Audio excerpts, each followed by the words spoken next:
What is good, y'all? Welcome back to the report. Welcome back to a brand new video. We are back, and we're going to be talking about top 5 things that I want to see different from last season for the Miami Heat. We're getting closer and closer to Media Day, man. We're only about, I think, less than 2 weeks away from Media Day, and obviously training camp, preseason, and all that is going to follow right as soon as Media Day is done. So cannot wait for that. Make sure y'all drop a like, subscribe, and comment down below. And let me know if I'm missing something, if you guys have any thoughts and concerns, comments about, what I talked about, or if you guys have anything to add to what I said, please fire away in the comment section below. Like I said, I'm going to be posting a lot more now as we are getting closer to the season, so make sure you guys smash that subscribe button. If you guys are new to the channel, hit that like button and turn on post notifications because you guys do not want to miss a single video of mine. Let's get right into it. So I will talk about a couple of these things right off the bat that I do want to get started off with. Number one is Jimmy Butler, man. Jimmy Butler, I'm a huge fan of his. There was obviously the whole contract dispute with the Heat that ended up in kind of like a stalemate. The Heat didn't give him the money, and he didn't request a trade, and nothing like that happened. It was just, calm, I guess, right now, where the Heat have basically told him that they're not giving him the money that he wants right now, and he has basically said that he's going to play out this season. And he is looking, according to Shams, which was reported about a few months ago, he is looking to set himself up for a massive payday after this season ends. As we all know, he is a free agent. He has a player option for 50-something million, which he can decline and seek out a longer-term extension or contract from whoever.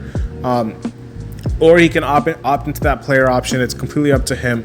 But regardless of all that, I don't really know what to believe as to if he's going to be here next season, if what contract he's going to get, if the Heat are even going to give him one, what's the relationship between him and the Heat right now, him and Pat Riley after the comments.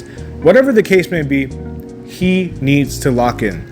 I understand his whole philosophy of locking in for the playoffs and coasting through the regular season, but we need Jimmy more than anything. We do not have the talent on this roster to have Jimmy Butler coast through the regular season again. It's not really going to happen. And last year kind of felt wasted, to be honest, because we could sense that he was trying to do the same thing as he's done in years past with this team, where he's just tried to, chill and coast around and occasionally, have good games here and there. But for the most part, we could all tell he was trying to do the same thing where he's, saving himself for the playoffs. And obviously that did not happen because he got hurt in the playing game. So it was kind of just felt like a wasted year for Jimmy Butler because it wasn't a good year.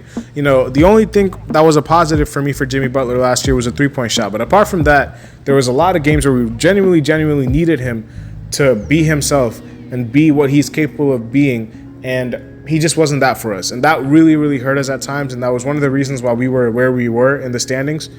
Now, I don't know if this is Jimmy Butler doing his thing, coasting, and I guess trolling, if you want to say that, in the regular season, or maybe this is the first signs of a decline from him. I'm not really sure, but whatever it is, I still believe wholeheartedly that he can give us 1 year, man. All I'm asking for this one season is to just give it your all, and I think he will do that. I mean, it's in his best interest. You know what I'm saying? Like, if he doesn't ball out this regular season, he's not going to set himself up for this contract that he even wants. So, Jimmy, not only is it in our best interest, it's also in your best interest. If I'm the Heat, I'm telling him that. Listen, it's not only in our best interest for us to win more games, but if you want to set yourself up with the money and a contract from us, if you want us to give that contract to you or anybody else for that matter, you would be very inclined to playing like how you play in the playoffs in the regular season. Now, he doesn't have to go full throttle. I understand that sometimes his body will gas out if he plays 82 games like he has in 16 game situations. Obviously, there's certain games where, okay, if he has to take a game or two here off, then fine. But he has to lock in for majority of the regular season. We really need him because no matter what we're about to talk about next, about what has to change apart from him, the biggest thing is that Jimmy Butler needs to be playoff Jimmy in the regular season. We need that from him more than ever. And we're going to talk about some of the specific stats soon when we get to the whole team. But specifically, I do want to target, I guess not target. I don't want to say target. I'm not bashing Jimmy. I obviously love Jimmy. I know a lot of people love Jimmy still. I know some Heat fans have been like, have turned on him since the Pat Riley comments. I've seen that happening where people are like, yeah, you know what? We actually, Pat Riley's right. And I'm not saying Pat Riley was wrong, but like, listen, I've always have loved Jimmy Butler since before he was even the Heat. So he's always going to be one of my favorite players in the league. I just really want him to prove to everybody, prove to himself that he still has it. He can still play at the elite level in the regular season that he is capable of doing when he plays in the playoffs. And that will really, really help this team and help him. So that is number one. Number two, when we talk about this team, is the offense. I do wholeheartedly believe that the offense is, I guess it's a very generic statement of me to say the offense has to improve. You guys probably be like, hey, like what specific things do you need to see for the offense to improve? And let me list some of those down for you. The Miami Heat are bottom 5 in three-pointers attempted. They're bottom 5 in attempts at the rim. They are number 1 in mid-range shooting. That is not a recipe for success in 2024. Maybe back in 2000s or 2010s, early 2010s or 1990s, that could have worked out. But in the 2020s, when you need to shoot threes or get to the rim, because successful teams will be good at either one. Boston Celtics were amazing. They were historical at shooting the three ball. You know, they weren't as good as they were at shooting the three ball as getting to the rim, but they were really, really good shooting the three. Dallas Mavericks, terrible at getting to the rim, amazing at shooting the three ball. You know, like, teams who are successful will be good at either or. The elite teams, the elite of the elites, will be good at both. The Miami Heat are not good at either. They can't get to the rim. They can't shoot threes. You cannot be successful in 2024 if you can't do either one of those two things. Getting to the rim is one of the biggest priorities. And I think they do relate. I feel like getting to the rim will, in turn, create more good looks for your three-point shooters. You know, obviously, in some cases they don't, but either you need to go out and go get some shooters, which obviously we don't have the resources to go get people right now. You know, we don't have the assets. We don't have the cap space. We don't have the roster spots. We don't have the draft capital. We don't have the contracts necessary to flip. So it has to be from an internal development. Either you need to get some of these guys better at spotting up and shooting threes, being off-ball players, because we have guys who are capable of shooting the three ball and making the three ball. But do you have guys on this team who are dedicated and accepting of the role of being a specialist? Duncan Robinson is the only player that comes to mind when I think about people like that. You know, on this team, Duncan Robinson is the only person where I'm like, listen, off the ball, he is a massive threat. Apart from Duncan Robinson, Tyler Hero can be that, but does Tyler Hero want to do that? You know, Haywood Highsmith, his three-point shot is up and down. Jaime Jaquez, last year, his three-point shot was not really a strength of his. Nikola Jovic was up and down. Who on this team, other than Duncan Robinson, can provide that off-the-ball creation for you? You know, that is why the offense is really, really a big question mark for me. And then on the flip side, when you're talking about getting to the rim, Bam Adebayo is a center. So let's just take him out of the discussion. Getting to the rim has to be done by a perimeter player, obviously, because you want, you know, that's obviously when you're at the top of the key, a perimeter player is going to be handling the ball. You want him to get to the rim. Whoever that is, that someone needs to get to the rim. And I'm looking at Terry Rozier, and I'm looking at Jimmy Butler. Tyler Hero, at this point in his career, I mean, I know he's only 6 years in. At this probably year 6, year 7. I'm not expecting him to get to the rim anytime soon. You know, that's just never been his game, which is fine. What I'm looking for Tyler Hero to do is to shoot the three ball and exclusively, not exclusively, but majority be an off the ball shooter. I don't want Tyler Hero to be, you know, shooting all those pull-ups that he's always shooting. He's good at shooting pull-up jump shots, but I feel like we don't need as many ball handlers on this team who will just do nothing with the ball. You know, Jimmy can handle the ball, Terry Rozier can handle the ball, Tyler Hero can handle the ball, Bam Adebayo can handle the ball. At some point, you need guys who will be willing and able to play off the ball, and that's what I'm looking for Tyler Hero to do if he starts, which I think he will. Terry Rozier, on the other hand, is the guy that I'm looking at. If you want at rim attempts, Terry Rozier is the guy. And Terry Rozier, historically throughout his career, has been very good at getting to the rim. You know, he's a pretty athletic guard, and he's very, very willing and able to get to the rim. Now, he's obviously a little older than he was. He's in his 30s now. He's just coming off an injury.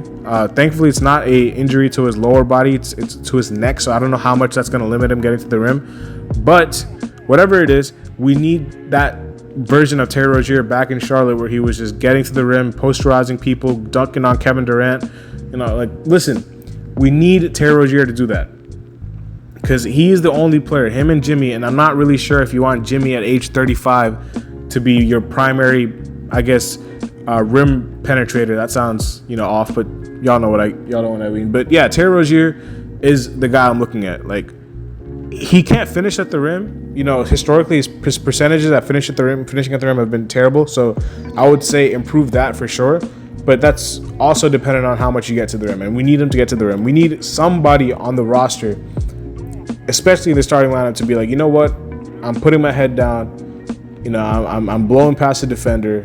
I'm getting to the rim. We don't have too many fast players on this team. You know what I'm saying? Like, Jimmy's not particularly speedy. Tyler Hero's not speedy. Bam Adebayo is fast for his position, but again, he's not a perimeter player, so he's not going to blow past people on the perimeter. He'll blow past bigger centers on the block, but when you're at the top of the key, you need a perimeter player to get to the rim, and obviously that's not who Bam is, and that's not his position. Nikola Jovic has not shown any signs of doing that, and then Terry Rozier is the only one historically who's been capable of doing that. So we need that from him, and that'll improve the offense, man. I mean, if you have, I'm not stupid. You know what I'm saying? Like, I'm not expecting all of these things to happen, but either you have people buy in to roles of being off the ball shooters and catch and shoot guys, and guys who can move off the ball and be really, really good off the ball, or you have guys who will show increased productivity at getting to the rim and finishing at the rim. Because those two areas were absolutely lackluster for this team. And obviously that comes with the fact that we were really, really hurt. And that's my third thing, the injuries luck. The injury luck, a lot of that is just luck. But there are some things that I think that we could do to reduce the amount of injuries that we've been seeing. I feel like sometimes in the practices, they go a lot harder than they're supposed to, in my opinion. I know that's been their philosophy, and people are going to probably come at me like this because that's the culture or whatever, but listen, Andre Iguodala even talked about this, I believe, on JJ Redick's podcast a while ago, where he was like, listen, we go so hard in practice. Sometimes in games, we're gassed. Our legs are gone because, in practice, we're just giving so much energy, and that's what I'm talking about. Obviously, go hard. Obviously, put the effort in, put the work in, grind. But you don't have to go overboard in practice. You know what I'm saying? Like, practice really hard. Practice as hard as you need to. But when it gets to a point where your practices are affecting how you play in the regular season games, that's a problem. So just monitor that. I'm not saying they got to do anything drastic. And obviously, injuries, a lot of that is just luck. But listen, just see what you can do with the practices. See if the practices are really affecting how the people play in these games. See if you can, dial it down a little bit. Apart from that, injuries are just, completely luck based. Apart from that, I can't really say much about injuries. Like, hopefully the guys stay healthy this year. Like, that's all I can say about that. A lot of those were freak accidents. Like Terry Rozier's neck, or I guess Tyler Hero at times. Even last year where he broke his finger or his hand. I guess the ones that haven't really been freak accidents were Jimmy Butler. Jimmy Butler just missed a lot of just ticky-tack games here and there. Hero missed a couple here and there. I mean, the only really person who's been injury-proof on this team has been Bam. So, injuries for sure. That's the number 3 thing on my list is the injuries. None of these are in order of importance, by the way. These are just 5 things I got to say. But yeah, injuries for sure. And then number 4, when you get to number 4, we got to talk about the rotation. I'm not really sure as to what the rotation is going to be. I have a very, very, I guess, slight inkling that it's going to be the same as it was last year when we were fully healthy, where it's Rozier, Hero, Butler, Jovic, Bam. I don't like that lineup, and I've said that multiple times. I even said that in the last video. And the reason I said that I don't like this lineup is because it's very, very one-dimensional. As good as Jovic is, and I do want him to start, if he is your only off-the-ball player in that lineup, it's not going to work out.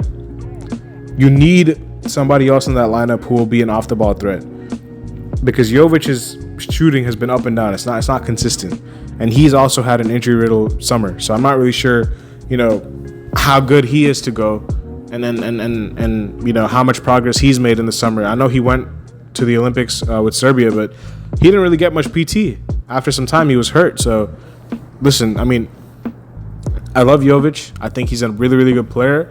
I guess for him, what I would like to see out of him is attack the rim more. Same when you talk about rim penetration. I mean, he's a lot of times he just has a height advantage over people. So I want him to use that to his advantage.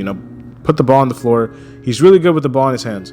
Jovic is really, really gifted with the ball in his hands. I don't want to see him relegated to just being a spot-up shooter. I think Jovic can really be special with the ball in his hands. So definitely explore that. I would say if you're Eric Spoelstra, just explore what you can do with Jovic putting the ball in his hands. If he can generate pressure on the rim, he's not a good finisher at the rim. I've seen that last year, but if he can at least get to the rim and make plays, he's a really good passer. So maybe if you're talking about just spotlighting Jovic, I would say that. But for the whole lineup in general, I don't believe it's going to work out because of the fact, which I said, you don't have enough off the ball players in that lineup. You don't have,